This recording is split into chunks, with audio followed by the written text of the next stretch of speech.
Coming live from Birmingham, Alabama, USA is our guest tonight.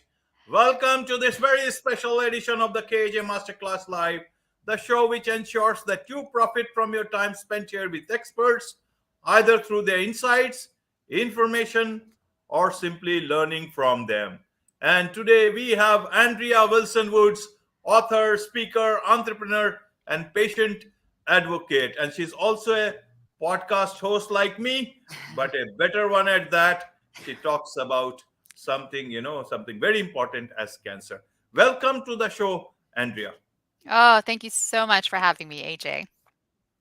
It's nice to have you on this show, Andrea, and we'll be talking about how to channel, change the world by channeling your grief. So we will, a lot of people, Andrea, pass through a lot of problems in life Hmm. and a lot of things that hurt them, losing their loved ones, and that can be a lot. At that time you just get overwhelmed, but only a few can get over that and build something in the memory of people that they love so much. And this will not just be about about grief, but it is beyond that, and to change the world by those acts of I know you won't say it greatness, but those acts make them great when people understand what those things are all about. But first, to understand from you, Andrea, you have seen a lot, and that is why I would like to ask from you is that what should one do when they are overwhelmed by grief in their life? Anything that happens, either it's losing a loved one is very very painful, it hurts a lot and for a long long time to come, and people are overwhelmed.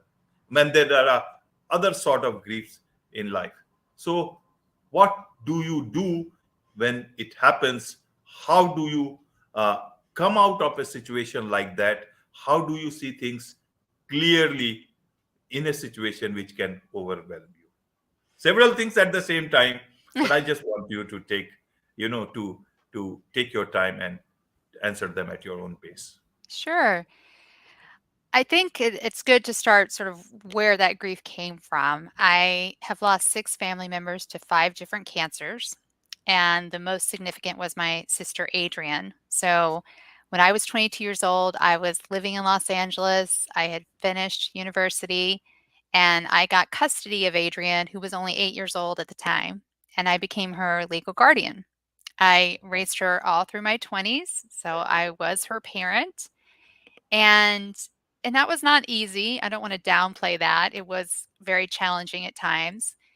And then when she was 15, it was a month after her 15th birthday, she was diagnosed with stage 4 liver cancer. And it came out of nowhere. It was just devastating. And she only lived 147 days with that diagnosis. And so when she died, I lost my sister, but I also lost my child, and I lost my friend. We were getting to that point where she was getting old enough where I said to her, "One day I hope to be your friend."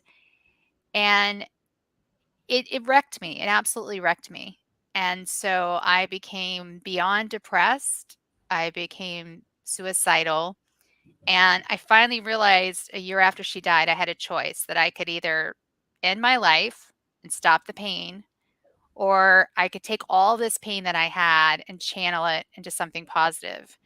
And one of the frustrations when Adrienne was diagnosed was she had a very common type of cancer, and the most common type of liver cancer there is. It usually doesn't happen in young people, it usually happens in older people. But there wasn't any information out there about it at the time. This was over 20 years ago. And there was no support for patients and caregivers. And so I really felt like if there was one thing I could do to pull me out of the grief, but also to sustain her legacy and in her memory, I decided to start a nonprofit dedicated to the very specific type of cancer that killed her. And so the name of the nonprofit is Blue Faery, the Adrienne Wilson Liver Cancer Association. And Blue Faery's mission is to prevent, treat, and cure primary liver cancer, specifically hepatocellular carcinoma, through research, education, and advocacy. And that really gave me a way to just get out of the sadness. It's still there. It doesn't really 100% go away, but it gives me such joy to be able to help other patients and caregivers, and also to see now, because of new therapies, patients are actually living longer even in advanced stages. So, every time I thought about quitting, and this is not a joke, every time I thought about quitting and just giving up, because I didn't know how to start a charity. I didn't know what I was doing. I was 30 years old when I started the charity. I would get a phone call from a patient, or I would get a phone call from their spouse asking for help. So I really feel like Adrienne is still out there guiding me through this whole process. Of course, of course. Blue Fairy is very much around. Yeah. Yeah. So let me ask you one thing, Andrea. Is that you said about suicidal thoughts? Mhm. A lot of people, when they pass through such difficult times, they can have these, these thoughts. Of course. And there is that thin line which you cross, Mhm. then it's the end of the world. But it's not an end of the pain. You'll still leave pain behind, and a Right. lot of people have to uh, understand this. But when they go through that pain, perhaps a lot of people find this as the solution to that. What is, I just wanted to understand from your, through your journey, your mind at that point in time, for so many people out there, without, for whatever reasons they are thinking of those these moments, and having these thoughts, is that uh, what was it that made you come back from that sort of a situation? Was it some therapist? Was it something that, some wisdom that came into your mind? Was it the thought of your sister that, that you can help her memory, you can help her be alive in a different form, by channelizing your grief into actually doing something substantial? What would you like to tell those people who are at this point in time facing the difficult times in life, and they don't know that there is a future after that? Oh, goodness. I have so much to say that I had to write it down. No um, problem. it started with my partner at the time, who had been very involved in my sister's life. He was the only father figure she ever had. And he said to me, he realized where I was. Like, I don't know how, because I thought I hit it very well, but he realized I was right on that point, that precipice of killing myself. And I knew exactly how I was going to do it. I had the whole thing planned. And he said, if you do this, Adrienne, my sister, will hate you forever. She will hate you for wasting your life when hers was cut short so early. And that was revolutionary at the time. Like, that was like, "Oh my gosh, he's right. She would hate me. And if she is out there somewhere in a higher plane and I kill myself and I go meet her, she's mad at me." So, that helped a lot, someone just kinda almost shaking me verbally. And then also I did go and get on medication. I got on an antidepressant. I do think at the time that helped a little bit. I didn't find counseling yet. I did later, but at that time, I really didn't find counseling. And the other thing is, I just started telling myself, and I know this is a Bible verse, but I can't remember which one, but this too shall pass. So when I was having a bad minute or a bad hour or a bad day, I would just tell myself, this too shall pass. And that I had to be patient, and that I wasn't always going to feel this way. And and that's true, you know, but no one can really say how long you're going to feel that way. So how did you decide that how long you have to feel that way, or to move towards, creating Blue Fairy?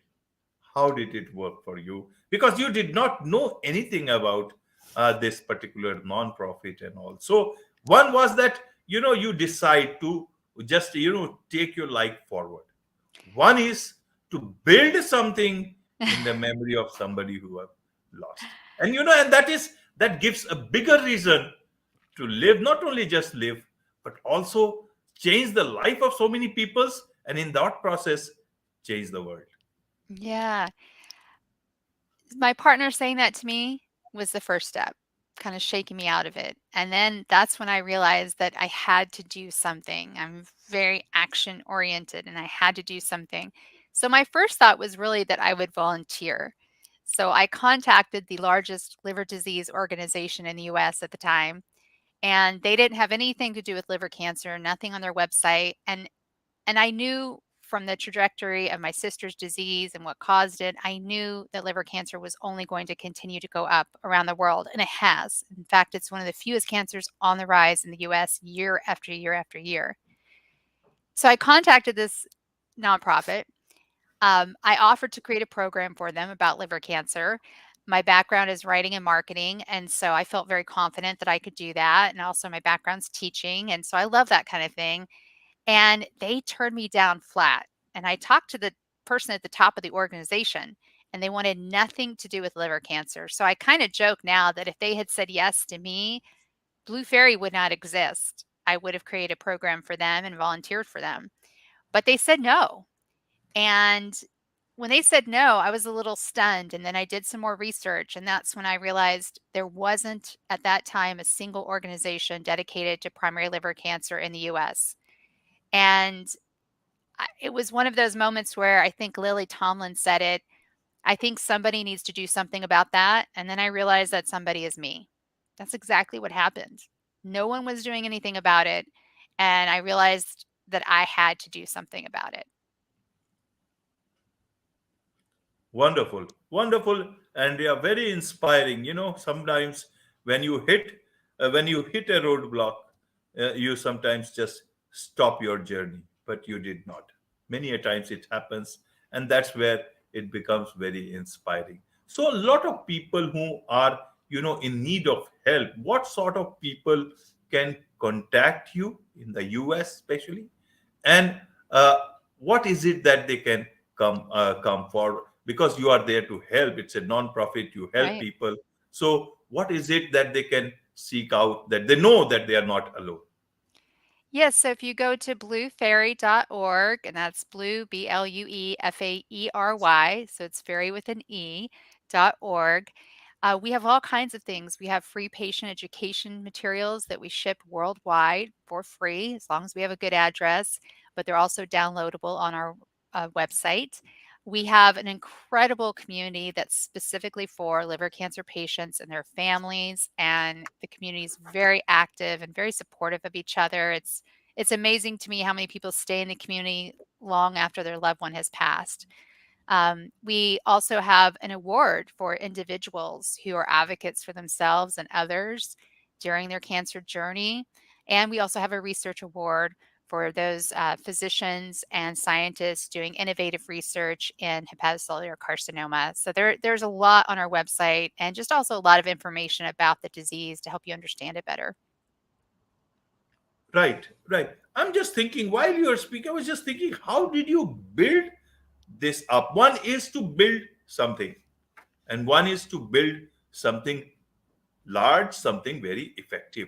How did this thing work? I mean, how did it come to this stage? Because I will come to this cancer university after this, because I can see those words in the background, also in the banner. I will come to this, but that even Blue Fairy is big. How did you build this up? How did you build up this non-profit? Who helped you? How did people join in your journey? Because you started it all alone, and those people whom you thought would help did not. Well, I started the organization Blue Fairy with a lot of friends. And I kind of joke now that you should not start a business with your friends. It's okay if your business colleagues become friends, but it was really challenging. I think my friends just wanted to support me through my grief, and they didn't understand the big vision that I had for Blue Fairy. So I lost a lot of friends when I started Blue Faery, and I hate to say that, but I did. But there were also some people that came in that were not close friends of mine, and now because we've been doing this for so long, we are, very close to each other.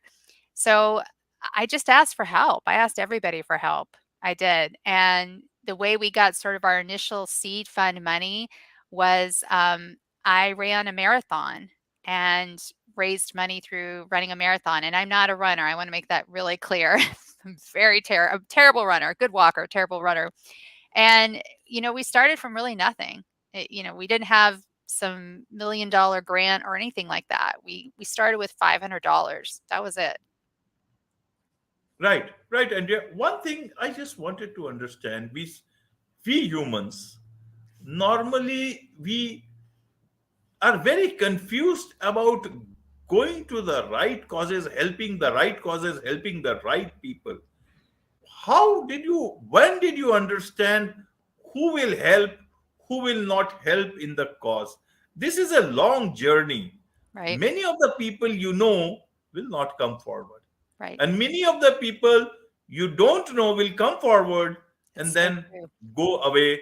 They do not need anything. How does this part of human mind work? How does this part of humanity work? What is your understanding when you went through this journey, so that people who want to do something and are looking for some help, without obviously help you can't do anything, you Right. need donation and That's donors and all right. that stuff, so they get some sort of an insight into this different sort of a human mind. Well, I don't know who said this. Many people have been attributed to this some version of this quote, but courage is not lack of fear. Courage is having fear and moving forward anyway. And I just kept moving forward. The other thing is you have to just embrace failure. Understand that you are going to make mistakes. You are going to fail. In our second year, we put together a special event. We put a lot of the money that we had into creating this event, thinking that it was going to bring in more donors, more people, more volunteers. And we put together this event that no one wanted to attend. It was disastrous. And we ended up losing, half of our revenue. It was awful and it was so crushing, but I learned from it. And that's all you can do is just, you're going to make mistakes, you're going to fail over and over and over. Someone coined the term fail forward. Well, that's what you got to do. You just got to keep moving forward and learn. There's a great meme that I love that says, I don't lose. I either win or I learn. And if you can embrace that, I feel like you can do anything. Right, right. That's a nice way of putting it, and that speaks about that what journey you have undertaken. I can understand, and each journey has its own learnings, and that's why each journey must be talked about, so that the learnings are shared with many people. And like that, as you are sharing the goodness in you, you are also moving towards something big, that is your cancer university. That's right. So it's tell us about this, what this is all about. This is your new project, and if I understand, it's a for profit thing. Why for profit now, and what exactly, though it's not a wrong term at all, but how are you planning this, what this is all about, what do you intend to achieve through this, what do you intend to you know what are your products or services, what that you intend to offer to people? Well, Cancer University, or as we like to call it, Cancer U, is an online platform. It's for both patients and caregivers, all types of cancer, to really educate, empower, and engage them to become advocates for their health care. You have to take charge. You absolutely have to. And the goal is to improve outcomes, lower stress, and reduce cost. And Cancer U really came out of an issue I was seeing with my own nonprofit and other advocacy groups, in that even when you have the best patient education materials and they're readily available for people, that's kind of the what, but not the how. And So I have been coaching patients and caregivers pro bono for over a decade. And it got to a point where it was just unsustainable and I couldn't continue to help people at that level constantly. But I also didn't feel good charging people for coaching. And there's plenty of that out there. And if that's what you want to do, that's fine. But I felt like there was a way to create a product or service and have it be scalable. And I kept going back to the idea that when my sister was diagnosed, you know, it was so fast. It was a CAT scan, it was a biopsy, and she was in chemo, and my head was just swimming with what I call the alphabet soup of cancer. All these acronyms they throw around, and I could barely keep up. And for me, it really felt like going back to school. And that's when this crazy idea of Cancer University came into my head. And I did not do it alone. I do have a co-founder, and I highly recommend that you don't go it alone. And this time I made sure I had a co-founder who has a very different skill set than I do. It's very important to have complementary skill sets. And that's what Cancer U is. And so we're bootstrapped. It has not been easy. I want to be very clear about that. It's been very, very tough road, but it is free for patients and caregivers. Wonderful, wonderful. Now you see both the things, even for the Blue Faery. Where do you want to take that, and where do you want to take this particular cancer and cancer youth thrivers? No, if I'm Cancer University, yeah, that you call it like that. Right, right. Cancer Youth Thrivers is the podcast Yeah, produced by I'll come Cancer to that. University. Yeah, yeah, put those things together. So yeah, So you did cancer your homework. university. You did it for Right. That's the only training right thing I do at the moment, because, and especially with with a subject like yours, Andrea. If I cannot, you are doing so much. If I cannot do my research, that would not be good. Aw, well, thank you. For Blue Fairy, I want to get us to the point where we consistently have over 1 million revenue year after year. And actually I want to get to the point where I pull back from sort of the day-to-day operations. I love being the face of the company. I love talking to people. I love going to conferences and interacting with physicians and doctors and other patients and caregivers. But I do want to continue to grow Blue Fairy so that I don't have to be in the day-to-day operations as much as I love it. And for Cancer U, I want Cancer U to become the platform, the place you go when you get that cancer diagnosis. Because we don't just have courses, we have a coaching component and we also have a community component. And I feel like all three of those are really, really critical to your cancer journey. Right, right. Now, one thing I wanted to understand, when you are this patient advocate and Mhm. you talk about patients and all that stuff, is people talk about, living with dignity. Yeah. What about dying with dignity? Yes. How do you see both the things, and what would you like to, you talk about that, and why do you talk about that? What is dying with dignity? Why is it like that? And I can understand it. It's a very important part, but I want to understand from you. Yeah. So I'm really passionate about this topic. I'm glad you asked because we all have two things in common. All of us, no matter who you are, where you live, or what you do, we are all born and we are all going to die. So those are just two hard facts. And why can't we talk about it? So I encourage people to have the death conversation before you ever get sick. Unfortunately, most of us, especially Americans, we wait until we're sick. And even then, sometimes we don't have the conversation. For me, with my sister, if I had followed doctor's orders, she would have died in the hospital on a respirator.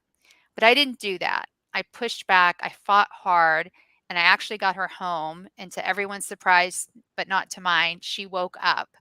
And so I was able to get her home and on hospice, and she died in her bed, in her room, surrounded by people who loved her, not hooked up to any machines other than oxygen. And she had a good death. I feel like if that's the one thing I gave my sister, I gave her that. And I want to share a story of a patient and caregiver. It was a wife and a husband. He has advanced liver cancer. And after going through a year of different therapies, he decided to stop treatment. And they primarily made this decision because one, he just wasn't getting good results, but the side effects were so debilitating that they couldn't live their lives. They couldn't go anywhere. They couldn't do anything. And because of the support of our community, they made this decision that, you know what, he's just going to live his best life and do pain management. The last year of his life was exactly that. They lived their lives, they did things, they went to places they had never been before, and the whole time, he was managing his pain, and he was on hospice, but he was not accepting any treatments. And what's appalling to me is that their oncologist got mad at him for not continuing treatment. And that's ridiculous because every doctor I know, every doctor does not want to suffer. Almost every doctor would say, I'd rather just stop, and live my life. And that's what this couple did. And he died just before Halloween, so quite recently. And it was so good to hear from her that he was home, you know, he was in her arms. He had a peaceful death. And that last year was so full of love and laughter for them. They even renewed their wedding vows. And I get so excited when I hear stories like that because we don't know when we're going to die. But if you do get a diagnosis with a very serious disease that's life threatening, it really makes you think about it and talk about it more. I'm just listening to you, and I'm just thinking of the girl at 22 years of age who got the guardianship of her 6-year-old sister, if I understand it correctly. And you were in marketing, am I right? I was not yet. I was later, but yeah, I was. I had graduated from school with a humanities degree, which is not Yeah, very and helpful. later on, yeah, you went to do marketing, Yeah, and and writing. then now you have moved towards the Blue Fairy, and and then Cancer University. I mean, the life has taken such a uh, different turn than perhaps you would have ever Oh thought yeah. of. And in today's world, when people plan so many things, almost everything is planned. Even social media, you scheduled your post for such a long time. And in that backdrop, I'm just trying to understand, and you would be the one who has to tell me, how do you look at your life from that point to this point, and ever think exactly how you went through all this particular thing? How did it all go for you? That's such a good question. I'm going to let you in on a little secret. I am the least spontaneous person I know. I am a crazy, crazy planner. Like it's bad. It's obsessive planning. If someone tells me we're going to do something 4 years from now, I go ahead and put it on my calendar because I just assume that's going to happen. And so I am a planner. But I have had these forks in the road or choices that happened. The first one being, as you said, I was 22. You were close. My sister was 8. And my mother asked me to take custody of my sister. And I said yes.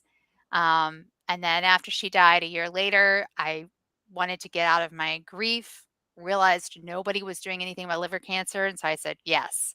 And I think if people get anything from this, it's that say yes, just say yes. Just the fear is going to be there. Go forward, say yes. You don't have to have it figured out. I didn't have any of it figured out at all. But you will figure it out. If it's important enough to you, you're going to figure it out. So when you come to those sort of moments in life or forks in the road or whatever, and that one thing that's so scary and overwhelming, say yes because you don't know where it's going to take you. Right, right.